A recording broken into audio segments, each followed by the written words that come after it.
മാന്യ പ്രേക്ഷകർക്ക് എൻ്റെ പ്രണാമം.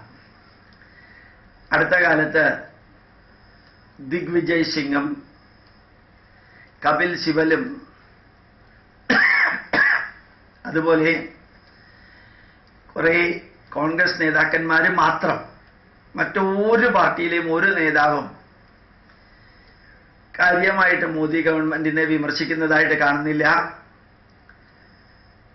ഇവര് ദിഗ്വിജയ് സിംഗ് പറഞ്ഞൊരു വരി, മെയ്ക്ക് ഇൻ ഇന്ത്യയിലെ 2014 സിംഹത്തിന് വയസ്സായി എന്ന് പറഞ്ഞു. അതുപോലെ കുറച്ച് നേതാക്കന്മാർ ഇടയ്ക്കിടയ്ക്ക് ഇങ്ങനെ പറഞ്ഞുകൊണ്ടിരിക്കുന്നുണ്ട്. യഥാർത്ഥത്തിൽ ഹിന്ദു ന്യൂസ് പേപ്പറിന്റെ ബിസിനസ് ലൈൻ, ഞാൻ ആ പത്രം ഇങ്ങനെ ഉയർത്തി കാണിക്കേണ്ട കാര്യമില്ല, ബിസിനസ് ലൈൻ എന്നൊരു പത്രം എന്ന് പറഞ്ഞാൽ മതിയല്ലോ. ആ പത്രത്തിൽ നോക്കിയാൽ 10-20 പേജുണ്ട്.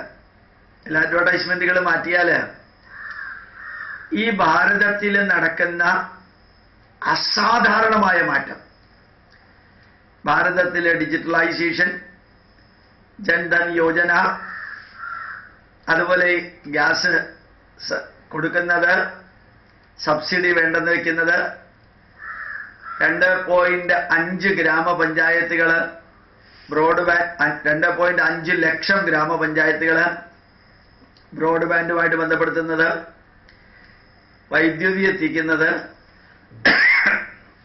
ഇങ്ങനെ റോഡ് വികസിക്കുന്നത്. 32ാമത്തെ സ്ഥാനത്താണ് ഭാരതം ഈ കമേഴ്ഷ്യൽ സാധനങ്ങൾ ട്രാൻസ്പോർട്ടേഷൻ വഴിക്ക് എത്തിക്കുന്നതിൽ ലോകത്തിൽ 32ാമത്തെ സ്ഥാനത്ത് ഉണ്ടായിരുന്നത്. 4 മാസം കൊണ്ട് 19ാമത്തെ സ്ഥാനത്തേക്കും ഏതാണ്ട് ജർമ്മനിയുടെയും ഫ്രാങ്ക്ഫർട്ടിന്റെയും അടുത്ത് എത്താൻ സാധിക്കുക. അടിമുടി വൈദ്യുതി ഉൽപാദനം പോലും എക്സസ്, വേണ്ടതിനേക്കാൾ കൂടുതൽ വൈദ്യുതി ഉൽപ്പാദിപ്പിച്ച് അത് പ്രൈവറ്റ് കമ്പനികൾക്ക് വിൽക്കുന്ന ലെവലിലേക്ക് ഉയരുക. പിന്നെ ധാരാളം സ്റ്റാർട്ടപ്പുകളും മെയ്ക്ക് ഇൻ ഇന്ത്യകളും എല്ലാം വരിക.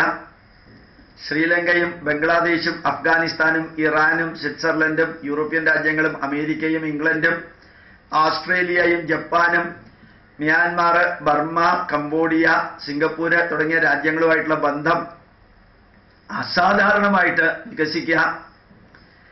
ചൈനയുമായിട്ട് പ്രശ്നങ്ങളുള്ളപ്പോഴും ചൈനയിൽ നിന്ന് ഇൻവെസ്റ്റ്മെന്റ് ഭാരതത്തിലേക്ക് വരുത്തുക. എംപ്ലോയ്മെന്റ് റേറ്റ് അസാധാരണമായിട്ട് കൂട്ടുക. എത്രയോ ഇന്ത്യൻ കമ്പനികൾ ഫോറിൻ കമ്പനികളുമായിട്ട് കൊളാബറേറ്റ് ചെയ്തിട്ട് വൻ പ്രോജക്റ്റുകൾ, ബില്യൺ ഡോളറുകളുടെ പ്രോജക്റ്റുകൾ ഇംപ്ലിമെന്റ് ചെയ്യുക. അതിനാവശ്യമായിട്ടുള്ള ഇൻഫ്രാസ്ട്രക്ചർ വരുത്തുക. റെയിൽവേയിലും ഏവിയേഷനിലും മാറ്റം ഉണ്ടാക്കുക. ഓരോന്നും വെറുതെ ആലോചിച്ചു നോക്കൂ നിങ്ങൾ. ഈ 2 വർഷം കൊണ്ട് ഭാരതത്തിൽ ഉണ്ടായിരിക്കുന്ന മാറ്റം എല്ലാം ഞാൻ ധർമ്മ ന്യൂസിൽ അപ്ലോഡ് ചെയ്തിട്ടുണ്ട്, അത് വായിക്കാറുമുണ്ട്. ഓരോ ചെറിയ കമ്പനി മുതൽക്ക് വലിയ കമ്പനി വരെ അസാധാരണമായ വിധത്തിൽ വികസിക്കുകയും കൊളാബറേഷനും കോപ്പറേഷനും മറ്റ് കമ്പനികളുമായിട്ട് ഉണ്ടാക്കുകയും ചെയ്യാം. ഭാരതം മറ്റ് വിദേശ രാജ്യങ്ങളിൽ ഇൻവെസ്റ്റ് ചെയ്യുന്ന ലെവലിലേക്ക് എത്തുക. മാത്രമല്ല കമ്മ്യൂണിസ്റ്റ് പാർട്ടി പോലും പലതിനും സപ്പോർട്ട് ചെയ്യുന്നു എന്ന ലെവലിലേക്ക്, കോൺട്രഡിക്ഷനും കോൺഫ്ലിക്റ്റും ഇല്ലാതെ കോപ്പറേഷന്റെ വഴിയിലേക്ക് വരിക. ഏത് സംസ്ഥാന ഗവൺമെന്റ് ആണെങ്കിലും വളരെ നല്ല രീതിയിൽ രാഷ്ട്രീയ പിൻബലമോ ഭരിക്കുന്ന ഭരണാധികാരികളുടെ രാഷ്ട്രീയമോ നോക്കാതെ നല്ല രീതിയിൽ സപ്പോർട്ട് ചെയ്തിട്ട് ഓരോ പ്രോജക്റ്റുകളും ഇംപ്ലിമെന്റ് ചെയ്യുക. ഇതെല്ലാം പത്രമാധ്യമങ്ങളിലൂടെ നമുക്ക് കാണാവുന്നതാണ്.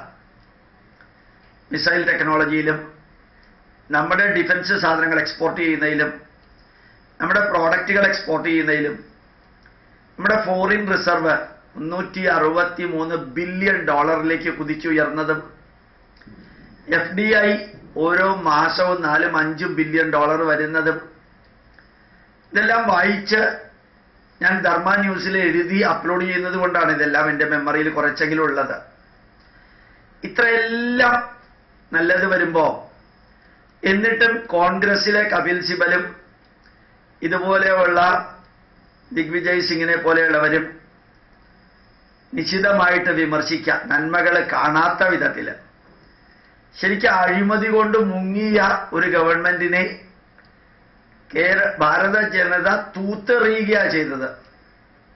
എന്നിട്ട് പോലും മറ്റുള്ളവരെ വിമർശിക്കുന്നതിൽ ഉപയോഗിക്കുന്ന വാക്കുകൾക്കും മെയ്ക്ക് ഇൻ ഇന്ത്യയിലെ സിംഹം വയസ്സായി എന്ന് പറഞ്ഞ് വിമർശിക്കുന്നതിലും മറ്റൊന്നും വിമർശിക്കാനില്ലാത്തപ്പോൾ ലോകം മുഴുവനും യോഗ ആദരിച്ചതിലും ഭാരതീയ പൈതൃകത്തിലെ പലതും ലോക ജനത സ്വീകരിക്കുന്നതുമെല്ലാം കണ്ടിട്ടും ഇന്നും പുറംതിരിഞ്ഞിരിക്കുന്ന ഒരു പാർട്ടിയാണ് കോൺഗ്രസ് എന്ന് തോന്നിയത് ഞാൻ നിങ്ങളുടെ മുമ്പിൽ സമർപ്പിച്ചു എന്ന് മാത്രം.